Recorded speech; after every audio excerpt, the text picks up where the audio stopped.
Distinguidos amigos, damas y caballeros, bienvenidos, buenas tardes a este foro titulado Periodistas con Venezuela, homenaje a la resistencia venezolana, que auspicia el Inter-American Institute for Democracy y que tiene como participantes a distinguidos periodistas de Cuba, Colombia, Bolivia, Nicaragua y Venezuela. Va a presidir nuestra sesión hoy día el embajador Armando Valladares, miembro de nuestro consejo directivo y director del Inter-American Institute for Democracy.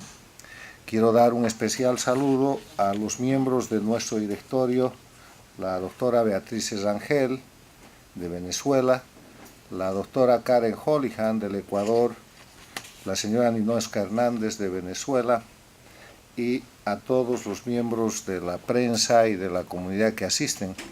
También una especial bienvenida al cónsul de España que nos acompaña hoy día. Como ustedes conocen, el Inter-American Institute for Democracy es una entidad de los Estados Unidos sin fines de lucro, una non-profit, que trabaja en los temas de defensa, promoción y difusión de los principios de libertad, democracia, institucionalidad y derechos humanos. Esta es una institución pluralista. No tenemos nosotros una posición ideológica y más bien alentamos la discusión en función de lo que es el conjunto de principios que he enunciado. En esa dinámica, a lo largo de los últimos años, nuestros trabajos se han concentrado en la confrontación que se ha planteado en el hemisferio, en las Américas, entre lo que es la democracia, una forma de organización y de vida que a fines del siglo pasado considerábamos consolidada, con la existencia de una única dictadura, la dictadura castrista en Cuba, y que al inicio del siglo XXI se ha venido viendo afectada porque diferentes gobiernos y diferentes mandatarios que tomaron el gobierno por la vía de la elección popular fueron, por acciones sucesivas, terminando con el Estado de Derecho y convirtiendo sus gobiernos primero en autoritarios y después cambiando el sistema legal para transformarse en lo que hoy día se conoce como las dictaduras del socialismo del siglo XXI, que lamentablemente abarcan a Venezuela, que es el país hoy día en crisis, al Ecuador, donde ha habido un cambio de presidente, pero no se ve todavía un cambio de sistema o de gobierno, a Bolivia con el dictador Evo Morales y a Nicaragua, y que mantienen una influencia sobre un grupo de países denominados Petrocaribe en función de concesiones de carácter petrolero con la riqueza venezolana.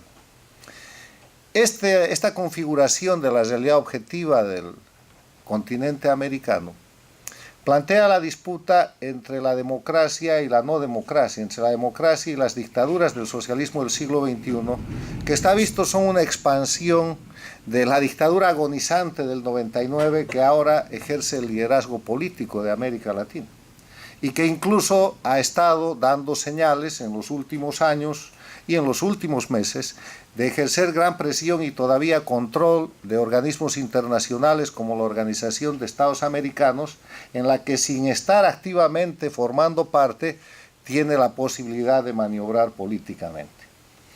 Establezco este marco de referencia para señalar que es en ese ámbito en que se genera esta crisis política, económica, social, democrática y humanitaria que vive hoy día Venezuela.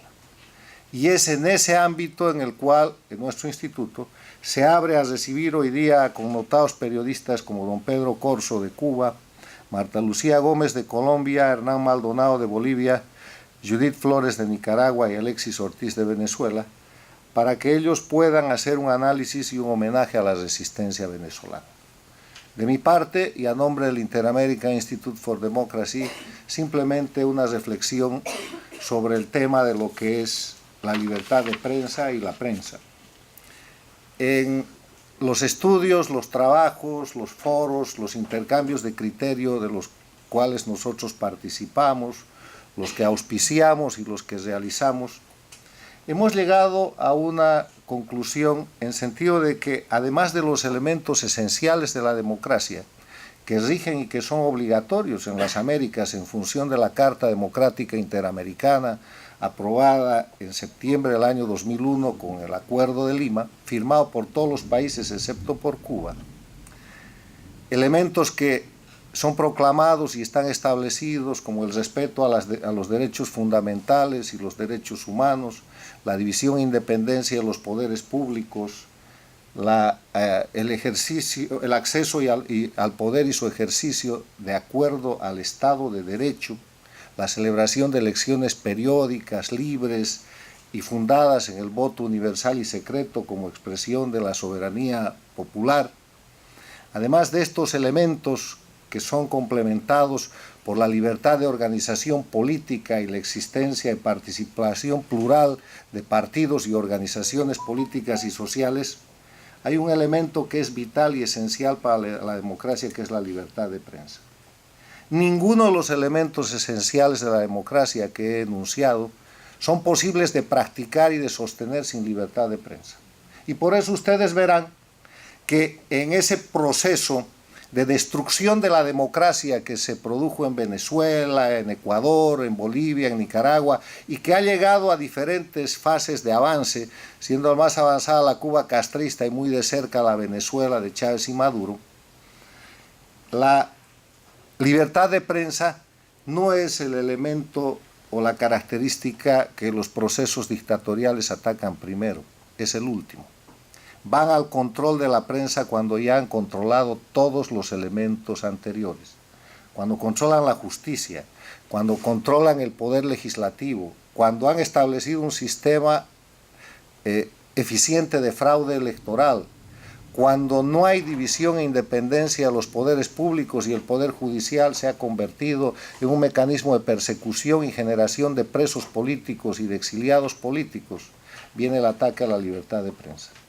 Y el ataque a la libertad de prensa hace que la prensa sea la última trinchera de defensa de la democracia, como lo ha demostrado el caso de la Argentina, donde los Kirchner hubieran podido consolidar un gobierno más del socialismo del siglo XXI si el famoso caso El Clarín, con el gran luchador Lanata, no lo hubieran impedido por la acción de un juez federal que permitió el ejercicio de la libertad de prensa.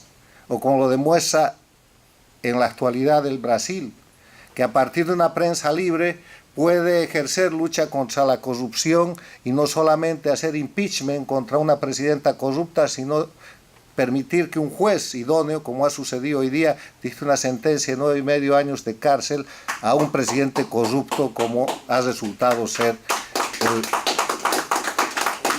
el señor Lula da Silva. Se trata de la prensa libre, de eso estamos hablando. Estamos hablando que donde hay libertad de prensa no hay posibilidad de violar el Estado de Derecho. Habrá corrupción, pero la corrupción será denunciada, porque la corrupción es algo no inherente a la democracia, sino al ser humano, pero en democracia y con libertad de prensa hay posibilidad de denunciarla, de controlarla y de sancionarla.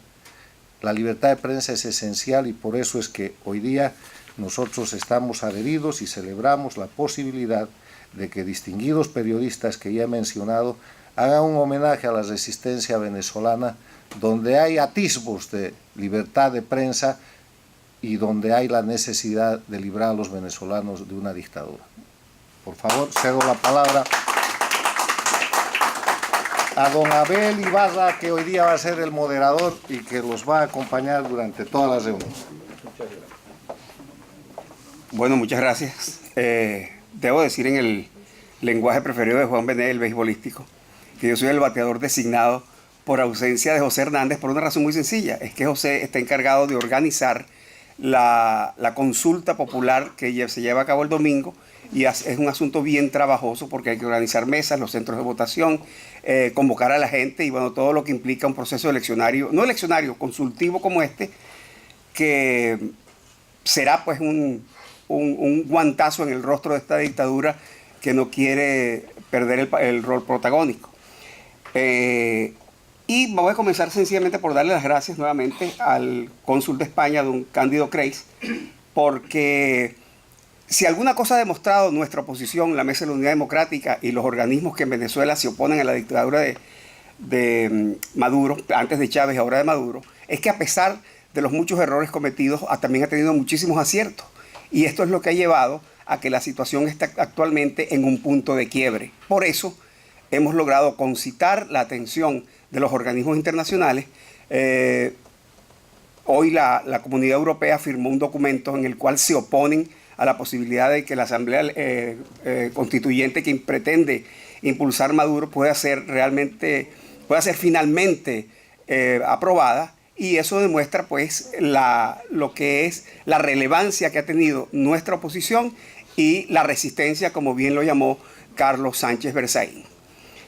Tenemos un panel de lujo encabezado por nuestro queridísimo embajador Armando. ¿Cómo será de que? Es que tuve un pequeño lapso, porque es tan querido que a la gente querida le olvida el apellido. Don Armando Valladares. Y creo que deberíamos hacer como es costumbre, que comenzáramos con las damas en esta intervención. Tenemos a Judith Flores de Nicaragua, quien es corresponsal del diario La Prensa y además colabora con el venezolano Diario de las Américas, pero que además es una antisandinista furibunda, anticomunista furibunda, como somos todos los que estamos participando en contra del gobierno de Maduro. Y sin mayor preámbulo, pues vamos a darle la palabra.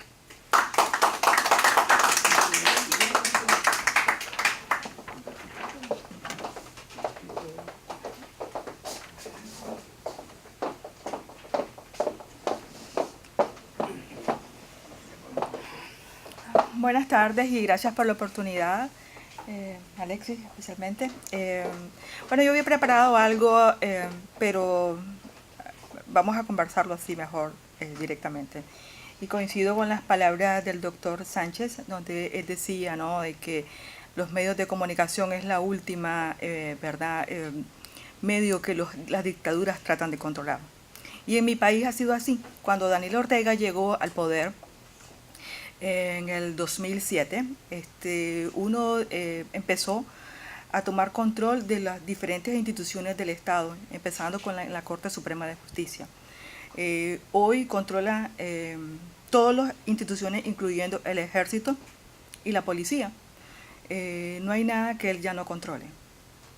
Lo último y desafortunadamente, con el dinero que le ha llegado del régimen venezolano, él también ha logrado comprar con ese dinero a parte de la oposición y hacer su oposición a la medida. A través de ese mismo dinero, que son 4.821 millones de dólares hasta el 2016, Ortega ha logrado comprar la mayoría de medios de comunicación. En Nicaragua existe un duopolio, pero él es el que tiene la mayor concentración de medios de comunicación. ¿Cuál ha sido la política de Ortega? Es ahogar económicamente a los medios de comunicación y comprarlos, como les dije. Él por lo menos ha comprado varios canales de televisión con la ayuda, ¿no?, del petróleo venezolano. Es así de que quedan muy pocos medios de comunicación independientes. Estaríamos hablando de unos 2 o 3 medios de comunicación que tienen dificultades, ¿no? Tienen dificultades porque no se les permite dar la cobertura a los eventos oficiales, y hay maltrato para los periodistas. Entonces, esa es una de las... eso ha sido una situación no solamente en Nicaragua, sino que en cada uno de los países donde esta dictadura ha logrado instaurarse, ¿no? Y que desafortunadamente ha sido con los fondos del gobierno del régimen de Venezuela. Y lo triste es que viendo las estadísticas, ¿no?, y los números de toda la cantidad de dinero que el régimen venezolano ha otorgado a regímenes corruptos en América Latina. Por ejemplo, en Nicaragua vemos que son casi 5.000 millones de dólares. En El Salvador se aproxima a los 1.000 millones de dólares. Y si sumamos lo que es los fondos que el régimen venezolano ha otorgado a El Salvador, a Jamaica y Haití, no llegan ni al 50% de la suma que el chavismo le ha dado a Daniel Ortega. Eso le ha permitido a él hacer hoy en día uno de las familias más adineradas en Centroamérica.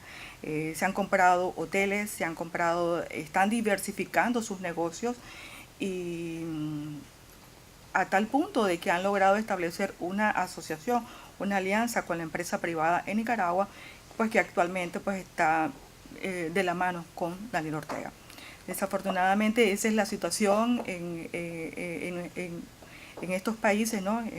El Salvador, que es gobernado por el Frente Farabundo Martín, y cuyo fondo, y lo interesante de todo esto es que ese dinero que ha llegado de Venezuela, cuando los venezolanos no han tenido que comer, cuando hay dificultades, ¿no?, para conseguir alimentos, cuando no hay medicinas en los hospitales, entonces este dinero está llegándole a corruptos que se los embolsan, porque ese dinero no llega, o sea, se desconoce realmente el destino.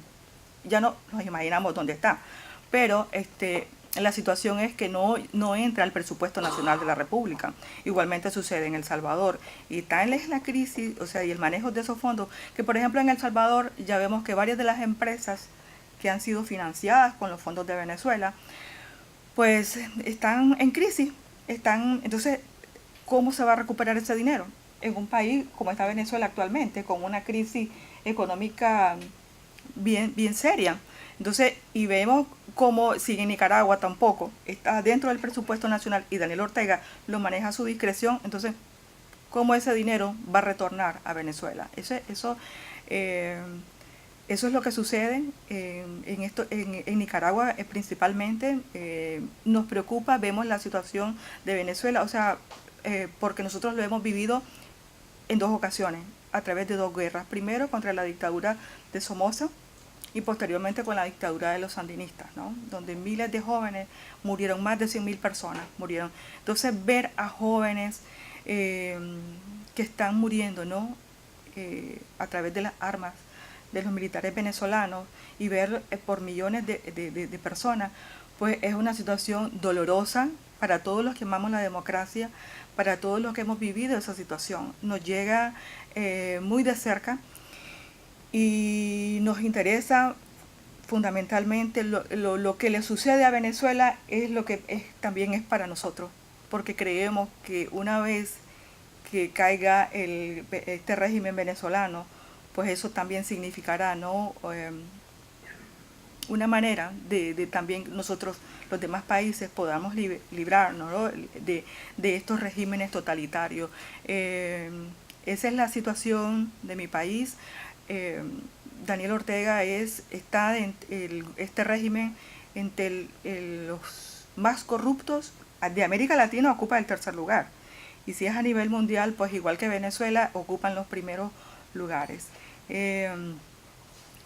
Nosotros, y quería hacer una recomendación a los hermanos venezolanos que están aquí. No hay mal que dure 100 años. Y el régimen de Venezuela, para mí, está próximo a caer. Que no les suceda a ustedes lo que ha sucedido en mi país. Que a estas personas que han participado en crímenes de lesa humanidad no les den chance. Esa gente tiene que ser enjuiciada, porque la impunidad ha permitido en mi país y en otros países también que estos mismos políticos vuelvan a hacer política. Y hoy lo vemos en Nicaragua, por la misma situación de los crímenes impunes en la década de los 80, pues Daniel Ortega siguió haciendo política. Y ahora está obviamente con el apoyo del expresidente Arnoldo Alemán, con el pacto que hizo. Entonces, pero si él hubiese estado en la cárcel donde debería haber estado, no estaríamos hoy enfrentando por tercera, en menos de 40 años, 3 dictaduras. Esa es la situación, y yo pues quiero decirle a los venezolanos que nosotros estamos pendientes, y fuerza y fe, que nada dura 100 años.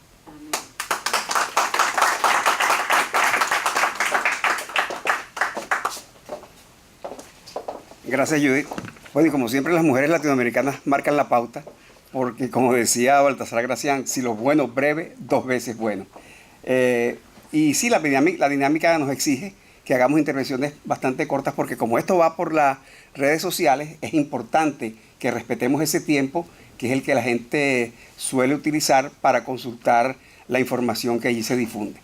Y vamos a continuar con don Hernán Maldonado de Bolivia, que es analista político y periodista de figuración internacional, y cuyos últimos 6 artículos han estado dedicados a Venezuela, aquí con el Inter-American Institute for Democracy. Buenas tardes. Allá por el año 2000, comienzos del año 2000, abril, si mal no me acuerdo, yo escribí un artículo a raíz de un hecho que ocurrió en Maracay, en Venezuela.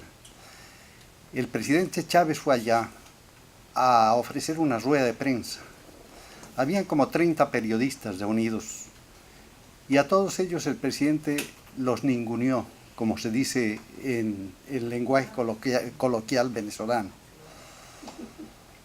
Entonces, cuando tocó y se echó, como de costumbre, una perorata sensacional, y cuando terminó de hablar y vino la rueda de las preguntas, se paró una joven periodista. Su nombre es Amira Mursi. Creo que hoy en estos días trabaja en Radio Victoria de Maracay, del estado de Aragua. Y le dijo: señor presidente, ya que nuestras preguntas a usted le parecen estúpidas, que nosotros preguntamos nimiedades y que siempre hablamos tonterías, entonces hemos decidido hoy no hacerle ninguna pregunta para que no se moleste en respondernos. Y se paró y se salió junto con una docena de sus colegas. Entonces yo terminaba ese artículo, que ya les digo es de principios de los años 2000, diciendo de que era la primera señal de que en Venezuela la prensa era la más amenazada por el gobierno de Hugo Chávez Frías. Todavía no se había producido el célebre discurso de Olavarría en el Congreso, que hasta el día de hoy es un referente de lo que iba a ocurrir en Venezuela en materia de libertades. Después todo ya es historia, todo es conocido, la persecución a los periodistas, la compra de medios, la compra no solamente de los medios físicamente, sino la atemorizar a los periodistas, acallarlos. Ha sido total, es decir, de que el presidente Chávez hizo lo que quiso con la prensa, pero a pesar de esa intención de hacer lo que él quería, hubo un sector de la prensa que se le paró en firme, encabezados, yo diría, por el periódico El Nacional. Sus periodistas se le pararon de frente, y no solamente los del Nacional, de otros medios también. Y cuando la crisis mayor que se produjo con la clausura de Radio Caracas Televisión, yo pensé de que Venezuela iba a pararse como un solo hombre para reclamar, porque eso era el acallamiento de la libertad de prensa definitivo en Venezuela, porque meterse con Radio Caracas era meterse con una institución que era respetada por más de la mitad de los venezolanos, por el alto rating que tenía. Pero no pasó nada, excepto los jóvenes que se movilizaron, los universitarios, como hoy, salieron a las calles, vendieron caro el pellejo allí, combatieron para que se revirtiera esa situación y no ocurrió absolutamente nada, porque la sociedad civil no los acompañó. Pero ya la libertad de prensa en Venezuela estaba herida de muerte. Ahora bien, yo leo todos los días los diarios de Bolivia y escucho las peroratas del presidente Evo Morales, rindiendo homenaje al Che Guevara, diciendo que el Che Guevara es el libertador de nuestros pueblos, y apoyando a Maduro. Ustedes han escuchado hace un par de semanas, 10 días, que dijo, le aconsejó a Maduro, Maduro, dales duro. Un presidente que se atreva a decir eso es absolutamente ofensivo, no solamente como institución al gobierno venezolano, sino a toda la nación boliviana, al pueblo boliviano. Porque ustedes leen la prensa boliviana, el 90% de la prensa boliviana está con el pueblo venezolano que está en las calles, está con los periodistas, está con los jóvenes, está con los universitarios, está con los que claman libertad. Eso es lo que dice la prensa boliviana, no lo que dice el señor Evo Morales. No. Hay periodistas perseguidos, hay periodistas exiliados en Bolivia. Uno, para nombrar a solamente 2, a Carlos Valverde, que está en la Argentina. que descubrió el escándalo de la señora Zapata, otro periodista del periódico Sol de Pando, que está exiliado en Brasil. Hay periodistas presos, hay periodistas perseguidos. Y no solamente se los persigue judicialmente porque han judicializado la política en Bolivia, sino de un modo obsceno, como es presionar al medio de prensa para que no reciba propaganda oficial, gubernamental, y ahogar económicamente al medio. ¿Y cuál es la contraparte? De que despidan a tal o cual periodista. Y hay decenas de periodistas que han perdido su trabajo por presión del gobierno, porque eran críticos al gobierno. Pero en el balance general, no crean lo que aparece en los medios bolivianos como que fuera un apoyo a la dictadura de Nicolás Maduro y su banda. Banda, digo yo, porque no es gobierno. Claro. Es una banda delincuencial la que está al mando de los negocios de Venezuela. No crean eso. El pueblo boliviano mayoritariamente está al lado de la libertad, al lado de los demócratas venezolanos, al lado de los jóvenes venezolanos, y así va a estar hasta la victoria final. Gracias.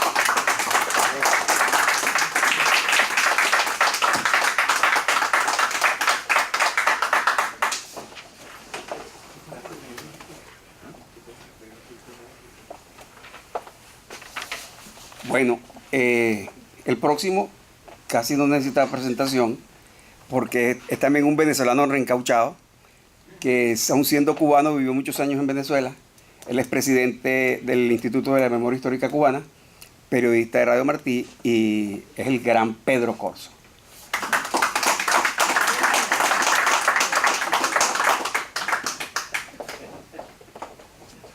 Muchas gracias, Abel, por esa presentación, pero las gracias grandes al Instituto, a este centro que es un ejercicio pleno de democracia, pero para mí algo tan importante como la democracia, la solidaridad. Y algo que se nos olvida con frecuencia a los latinoamericanos es ser solidarios. Hace muchos años, Carlos Sánchez Berzaín dijo en un programa de televisión que estábamos haciendo juntos, y yo reitero y repito, compartimos esa idea, aunque él fue el primero que la expresó. El castrismo ha llegado hasta donde ha llegado por nuestro desinterés, por nuestra falta de compromiso con la democracia en el continente. Y eso es una realidad. Hugo Chávez está donde está, en el infierno, pero Nicolás Maduro lo pudo esperar y tener el poder gracias no solo a los errores del pueblo venezolano, que son muchos, como han sido muchos los errores del pueblo cubano, sino también a la falta de solidaridad hemisférica. Quiero darle las gracias también a Alexis Ortiz por haber organizado este encuentro, porque yo como cubano, que viví muchos años en Venezuela, al igual que Héctor Carbonell ahí presente, tenemos con ese país una gran deuda de gratitud. Nos apoyó constantemente, nos dio oportunidad para rehacer nuestras vidas. Y eso es algo que nunca podremos pagar al gran pueblo venezolano. Lo otro es que quiero pedir disculpas, excusas a ese mismo pueblo, porque son cubanos los que están en este momento apoyando a la dictadura de Nicolás Maduro, como en su momento lo hicieron con Hugo Chávez. Venezuela siempre fue, en la óptica del régimen castrista, la joya deseada de la corona. Siempre. El primer viaje que hace Fidel Castro al exterior lo hizo a Venezuela, si mal no recuerdo, en enero de 1959, para entrevistarse con don Rómulo Betancourt, que tuvo la capacidad, la sagacidad y la visión de no seguirle la trama a Fidel Castro. Hizo todo lo posible por no reunirse con él, y si lo hizo fue por un tiempo extremadamente breve, lo que lo convirtió en el primer enemigo hemisférico del castrismo. Y eso hay que tenerlo presente. Si hubo un país que desde el principio mostró apoyo, y una proyección hacia la solidaridad hemisférica fue Venezuela hacia Cuba. Hablando como periodista, quitándonos, como diría Abel, la ropa de una cosa a la otra, hablando como periodista, tengo el triste privilegio de haber nacido no bajo el castrismo, pero en una situación política muy irregulares, porque lamentablemente mi país vivió por muchos años situaciones políticas no deseadas para un demócrata. Lo que dio pie a que se desarrollara el proceso insurreccional que llevó a Fidel Castro. Por lo tanto, tengo ese privilegio de haber nacido en un país que hoy tiene 58 años de dictadura, donde no fue la prensa el último reducto de la libertad, fue el primer reducto en ser eliminado. Cuba, al contrario del resto de los países del socialismo del siglo XXI, padeció desde el primer momento el control de la información, que es aún peor que la falta de la libertad de prensa, el control total y absoluto de la información. A eso hay que sumarle otros muchos más factores, pero ese control de la información nos llevó a nosotros como pueblo a depender mentalmente, hasta para nuestra estrategia de confrontación con la dictadura, a depender de lo que el propio gobierno proyectaba. Tuvimos la desgracia de ese control de la información y de no haber podido tener alternativas a esa información que el gobierno monopolizaba. Los medios fueron controlados por entero, repito, desde el principio, y Armando, Amado Rodríguez, Héctor Carbonell, recordamos aquellos titulares de 6 pulgadas del periódico Revolución que gritaban paredón. Un periódico gritando paredón. Es cierto que estoy hablando de cuando todavía habían dinosaurios en el planeta. Es cierto, estoy hablando del año 1959 y 1960, pero es que es una gran verdad. Es una grandísima verdad que tenemos que decir y que proclamar. Y lo digo porque el pueblo venezolano lleva muchos años, a su manera, a su estilo, y en base a las condiciones que marca cada época, enfrentando el despotismo chavista hoy de Nicolás Maduro. Lo está haciendo con tesón y con extremo coraje. Y yo considero que debe seguirlo haciendo. No hay tiempo para pararse a reflexionar. Hay que reflexionar en el paso. Cuando se hace una parada, el enemigo gana todo el terreno. No es que negociar sea malo. El problema es que no se puede negociar con quienes siempre actúan de mala fe. Por eso lo que están haciendo los venezolanos hoy, demandando y exigiendo, hay que hacerlo, porque lo que no puede perder es el pueblo venezolano, es la confianza en sí mismo y la esperanza de que va a provocar el cambio. A nosotros los cubanos llevamos 58 años tratando de provocar el cambio. No lo hemos logrado. Por desgracia, tuvimos un largo periodo de tiempo donde la resistencia solo quedó refugiada en las prisiones, porque la calle se plegó por completo. Y estoy hablando del pueblo al cual pertenezco, pero lo primero que uno tiene que hacer es mirarse a sí mismo, mirar a lo que forma parte, encontrar los defectos que hay ahí y tratar de enmendarlo. Ese pueblo del cual yo formo parte aceptó a regañadientes, como cada quien quiera mirarlo, una dictadura. La resistencia se quedó en la prisión. Venezuela, por suerte, no lo está haciendo.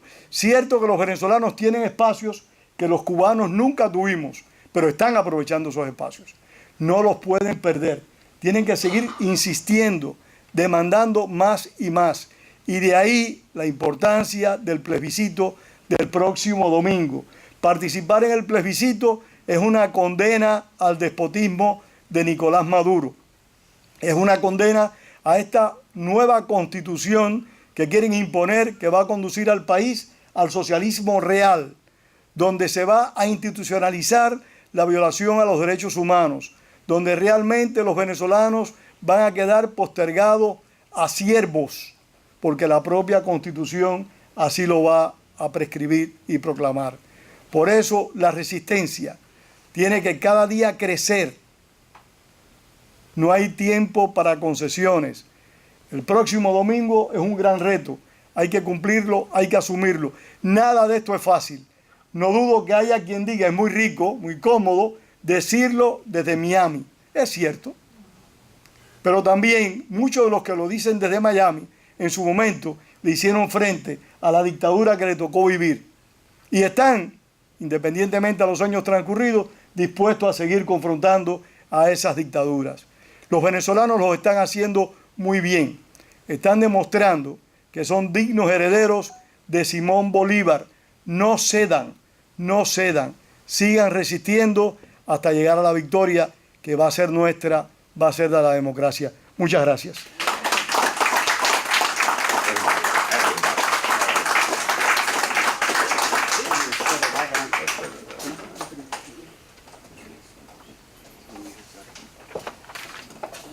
Pero no te preocupes por los cubanos que están en Venezuela usurpando nuestra democracia, porque van a ser derrotados y nosotros somos amigos de los mejores cubanos, entre otros los que están aquí esta noche. Pero aclaro una cosa y perdona Dale. expresión. Los cubanos no son los culpables de Hugo Chávez ni de Nicolás Maduro. No, son los instrumentos. Culpables. Claro. Vamos a aclarar. Nosotros nos rifamos a este loco. Los cubanos son cómplices de ese delito y de ese crimen. No era para disculparte, porque como pediste disculpas, no tenías por qué. Gracias. Gracias a Sonia Osorio por haber asistido a este evento. Y a nuestro amigo Julio Neri. Lo que pasa es que con el tiempo uno empieza a peinarse distinto y no se reconoce de entrada. Pero gracias por venir, un importante cineasta venezolano. Le llegó el turno a un anfitrión casi, porque es un venezolano y ha vivido toda su vida peleando por la democracia. Un detalle a propósito del encuentro de Betancourt con Fidel, que es que él culminó, no sé si después de la reunión, un tiempo después, diciendo que dígale a Fidel Castro que cuando Venezuela necesitó libertadores, no los mandó a buscar, los parió. Así fue. Y hablando de peleadores por la libertad, entonces los dejo con Alexis Ortiz.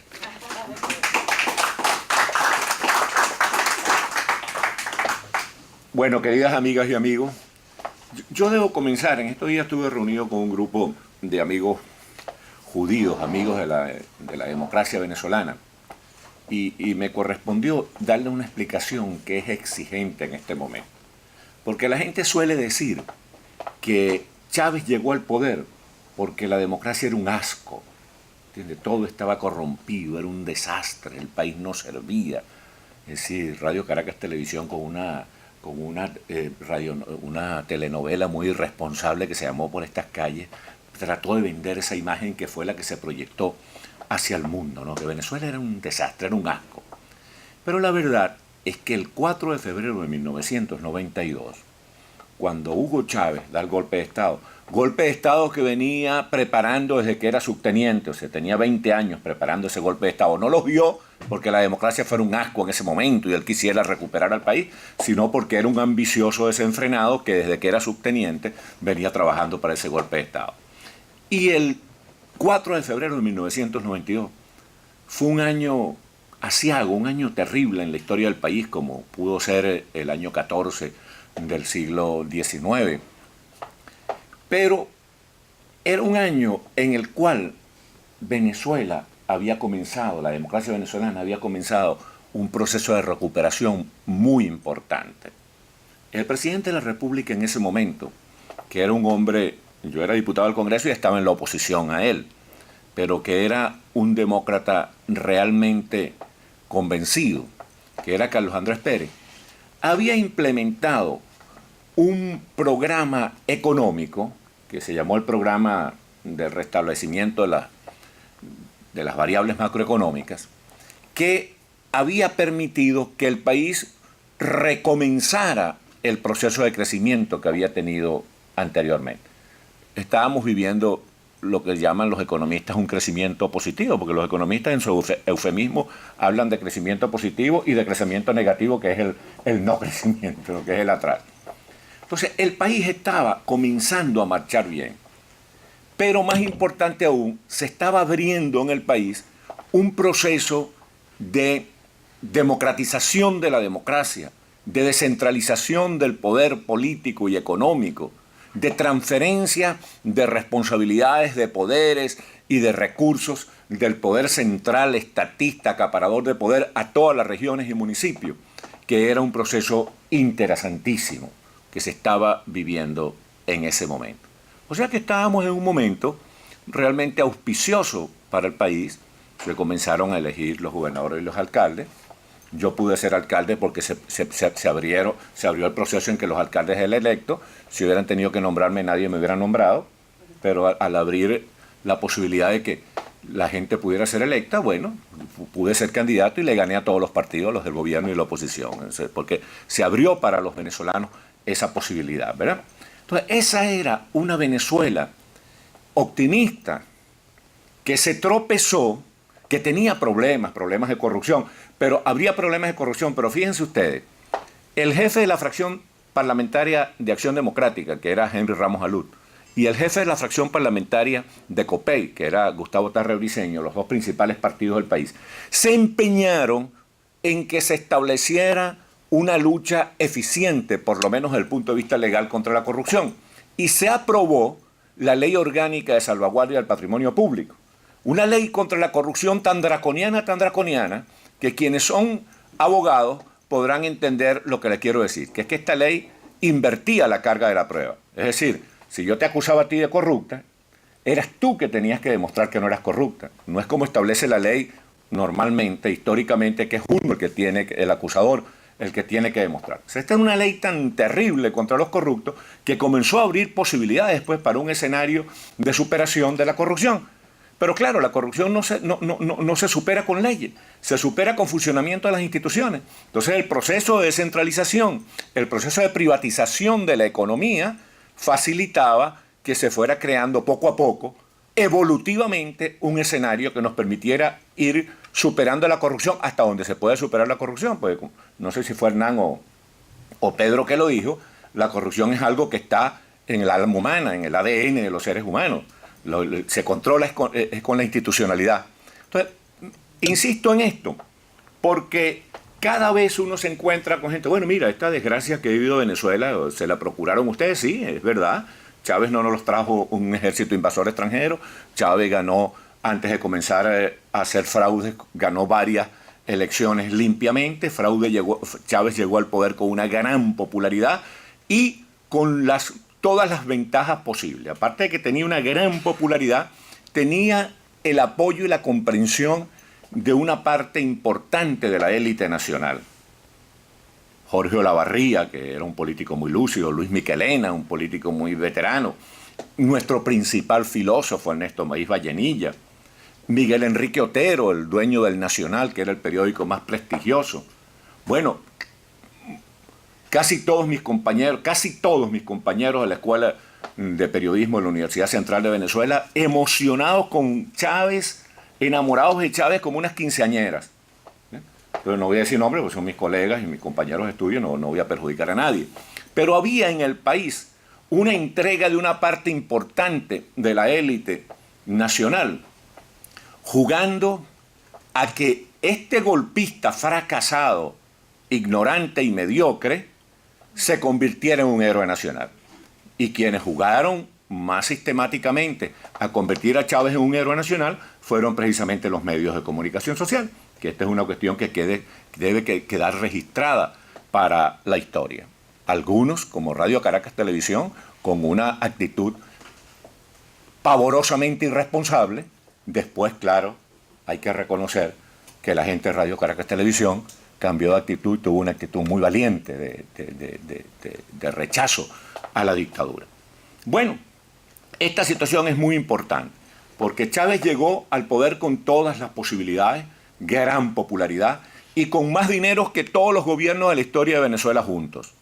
O sea que no tenía por qué fracasar, tenía popularidad, reconocimiento nacional, internacional. Cuando yo llegué al exilio aquí a Miami, que hace más, ya van a ser 13 años, y Miami es la ciudad del exilio, ¿no? La ciudad de los exilados, la ciudad que fue edificada, levantada, colocada a las puertas del cielo por los desterrados y por los perseguidos. Uno se encontraba muchísima gente que le decía, no vale, lo que pasa es que ustedes, cónchale, se entregaron a la burguesía, no querían a los pobres, sí, protegieron a los corruptos. Mira, Chávez es loco, es charlatán, pero ese es un tipo, un redentor, un tipo que, oye, que quiere a los pobres. Bueno, ya nadie piensa así, afortunadamente. 17 años de gobierno de Chávez nos llevaron a la inflación más alta del mundo, a la inseguridad más espantosa, al desabastecimiento tan grave que ya Venezuela está a las puertas de la hambruna, a una pobreza creciente. Y frente a eso, la oposición, bueno, tengo que decir, porque es muy importante, que ese gobierno, ese segundo gobierno de Carlos Andrés Pérez, que estaba haciendo las cosas bien, la estaba haciendo, entre otras cosas, porque tenía un equipo de gobierno de mucho lujo.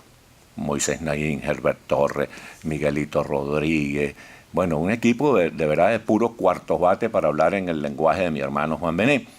Y tenía entre ese equipo de lujo a nuestra querida Beatriz Rangel, que estaba allí, que era la ministra de la Secretaría de la Presidencia.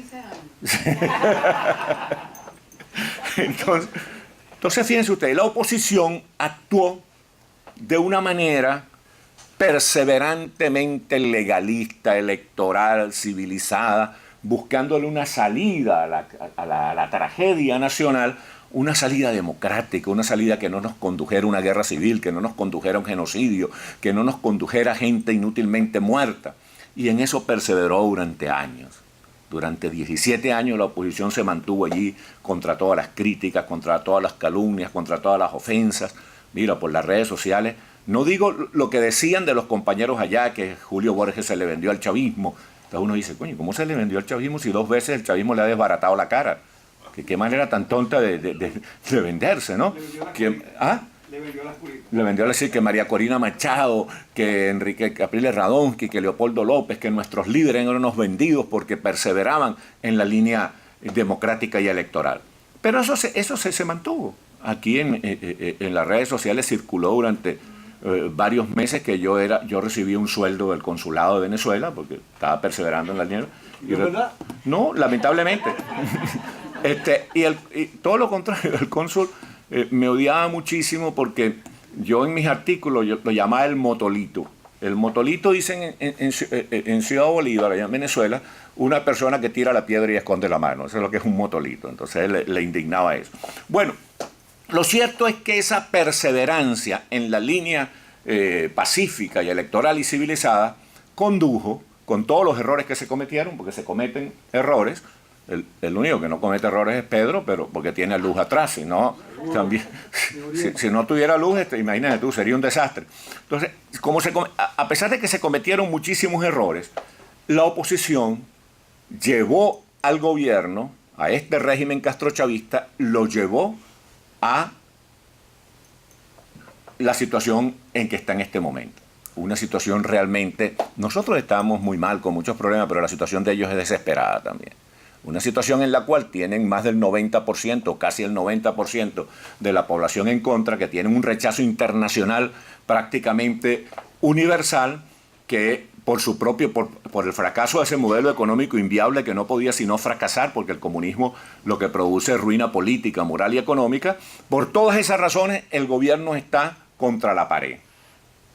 Y eso tiene que ver mucho con que la oposición no cayó en la trampa de lanzarse por el camino de la violencia, por el camino facilista de las improvisaciones y las prisas innecesarias.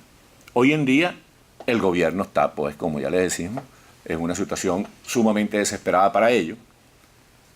El último esfuerzo que hizo la oposición para buscar una salida pacífica fue el del referéndum revocatorio. Cuando ellos cerraron el referéndum revocatorio, cuando ya demostraron que por orden de su amo absoluto, Raúl Castro, ellos no iban a permitir ningún tipo de salida electoral en Venezuela, entonces la oposición se vio obligada, y el pueblo y la gente, se vieron obligadas a salir a la calle a reclamar sus derechos. Entonces se ha planteado una situación en que la gente está resistiendo ya llevan más de 100 días y 100 muertos resistiendo en la calle. Por eso este acto lo quisimos llamar homenaje a la resistencia venezolana, porque en Venezuela resisten los estudiantes, pero también resisten los abogados, los médicos, los obreros, los campesinos y hasta los abuelos, porque nosotros nos acostumbramos, como es lógico y debe ser así, a venerar a la juventud y pensar que los únicos héroes son los estudiantes, pero ahí los héroes son los periodistas, los abogados, todo el mundo está recibiendo palos, pero nadie se rinde, nadie se rinde. Sobre todo las mujeres. Las mujeres sobre todo porque son medio raros. Entonces es una cuestión que nosotros tenemos que llamar la atención sobre el hecho de que durante más de 100 días la gente resiste. La resistencia de la gente ha sido heroica, ha sido titánica, pero hemos llegado a la conclusión, algunos activistas, porque yo no soy dirigente, sino activista, algunos activistas de la oposición, hemos llegado a la conclusión de que llegó el momento de que el esfuerzo se vuelva cívico-militar. ¿Sí? Que los militares democráticos reaccionen, y algunos estamos trabajando para eso, que los militares democráticos reaccionen, apoyen al pueblo en la calle, defiendan al pueblo maltratado y atropellado, y podamos, por esa vía, ahorrarle un baño de sangre al país. Porque si los militares democráticos no actúan, el país va a marchar hacia el desastre total, como bien lo señaló Pedro. Ellos impondrían su Asamblea Nacional Constituyente espuria, chimba, fraudulenta, que es un camino, que es un instrumento para implantar de manera definitiva el modelo cubano en Venezuela. La gente está luchando, la libertad de expresión que le hemos impuesto a pesar de todo, porque ellos tienen lo que se llama la hegemonía, el latifundio comunicacional, son dueños de casi el 90% de los medios de comunicación social, pero la gente mediante el instrumento de la comunicación directa, de las redes sociales, de las conversaciones, del cara a cara, del oído a oído, del boca a oído, la gente está luchando, está ejerciendo la libertad de expresión. La libertad de expresión es clave porque es el derecho que protege los otros derechos, la libertad que protege a las otras libertades. Por eso los gobiernos autoritarios se empeñan en cercenarla, se empeñan en sacrificar la libertad de expresión. Pero, fíjense ustedes, yo quiero transmitirles un sentimiento muy profundo, muy sincero, de prudente optimismo. Yo pienso que, y lo he dicho en todos los programas de radio y televisión que me invitan, que nadie gana batallas después de muerto. El único que ganó una batalla después de muerto fue el Cid Campeador, y porque lo amarraron al caballo. Pero los castrochavistas no tienen caballo ni Cid Campeador. ¿Sí? Ellos pueden durar unas semanas más, unos meses más, pero ellos están absolutamente derrotados. Y como pudiera decir Juan Benet, estamos en tercera base, podemos anotar hasta con un FAO. Muchas gracias.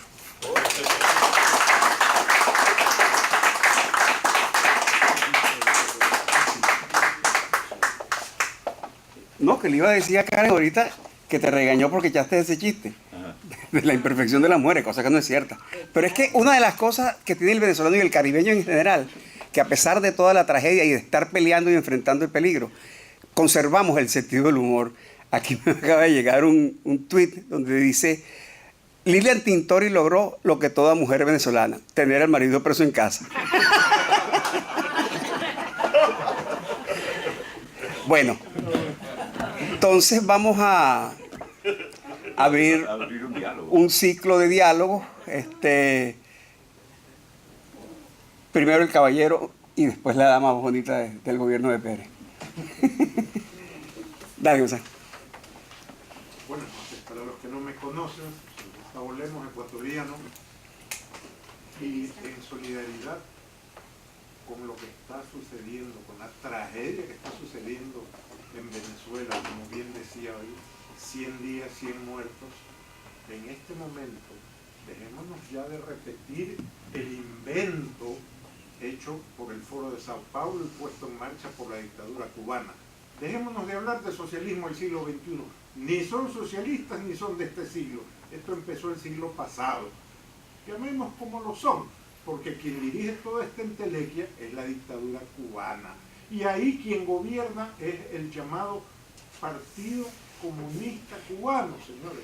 llamemos las cosas por su nombre, una muy afectuosa llamada a emplear el término que se merece esta desgracia que hoy están pagando caro los venezolanos, que nosotros estamos todavía a la saga, y bueno, que hablar de Nicaragua y que hablar de Bolivia. Gracias. Bueno, ahora tiene el turno Beatrice Rangel para explicar lo que era la base del socialismo del siglo XXI, que es la teología de la liberación y el Foro de Sao Paulo. El micrófono, Beatrice, porque la están grabando, mi amor. ¿Perdón? El micrófono. Al micrófono, gracias. Yo quisiera en primer lugar agradecer la presencia del Cónsul General de España y por su conducto agradecerle al presidente del gobierno español todos los esfuerzos que ha hecho, no ahora, en esta recta final donde finalmente parece que la comunidad internacional está imponiéndole al gobierno de Venezuela que cumpla con el memorándum vaticano, sino desde hace muchísimo tiempo. La verdad es que hemos contado con el apoyo, en un momento donde Venezuela la dejaron sola, ha tenido el apoyo de Mariano Rajoy. Y yo creo que eso lo ennoblece y a nosotros nos acerca mucho más a España. Bueno, pero en relación a lo que se ha hecho aquí, yo sí creo que la resistencia venezolana merece realmente figurar en las calendas del heroísmo internacional, porque han hecho una cosa increíblemente difícil, dolorosa, han ido por la vía dolorosa al rescate de la democracia. Pero yo no puedo ser tan optimista, porque yo creo que nos hemos engañado desde el primer día con la naturaleza de este monstruo. Yo no creo que este es un monstruo totalitario, comunista, normal, como todos los totalitarios comunistas que han existido. Este es un comunismo mezclado con una de las cosas más horrorosas, que es el crimen internacional. Esa gente, detrás de ese régimen comunista está montado el narcotráfico. Y están montados toda una cantidad de negocios ilegales a través de los cuales se financia el terrorismo internacional. Y yo creo que durante demasiado tiempo hemos mirado para otro lado en relación a ese aspecto del régimen venezolano. Y hoy lo estamos pagando muy duro, y la comunidad internacional también, porque esa gente, vamos a suponer, de triunfar, ¿qué es lo que ha pasado? ¿Por qué, por ejemplo, muchas de las compañías de países a los cuales se le han puesto sanciones siguen operando divinamente bien y metidas en el sistema financiero internacional? Porque han usado a PDVSA como plataforma para burlar todo el andamiaje que la comunidad internacional les ha puesto de castigo porque han violado las normas del derecho internacional. Entonces aquí, además, coincido que se necesita trabajar en el terreno de una alianza cívico-militar en Venezuela.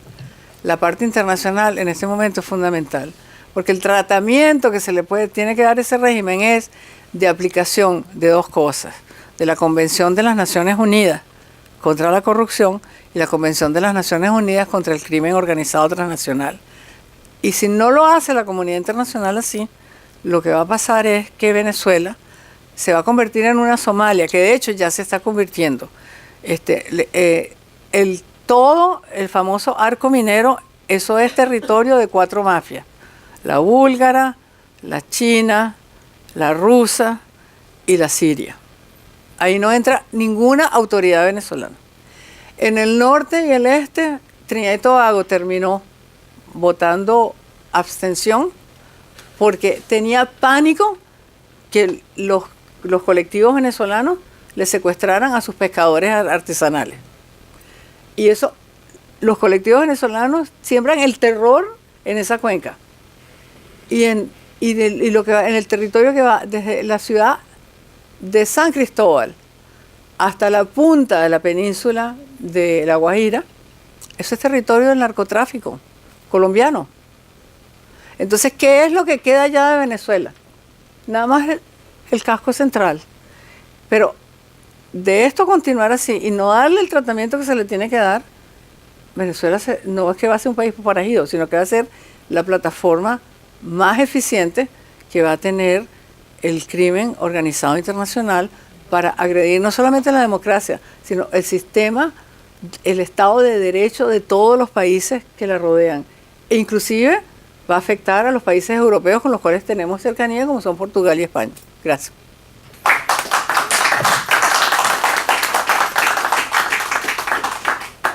Carlos, ¿de esto quería hablar? No. Bueno, si más nadie quiere intervenir, Tiberio Faría. Solamente un detalle con respecto a lo que acaba de decir Beatriz. Los que quieran entender un poco más lo que es en realidad el proceso de somalización de Venezuela, busquen el blog de Beatriz. En la última publicación del Instituto Americano de la Democracia está con cierto detalle, muy claro, como ella normalmente escribe. Se lo recomiendo.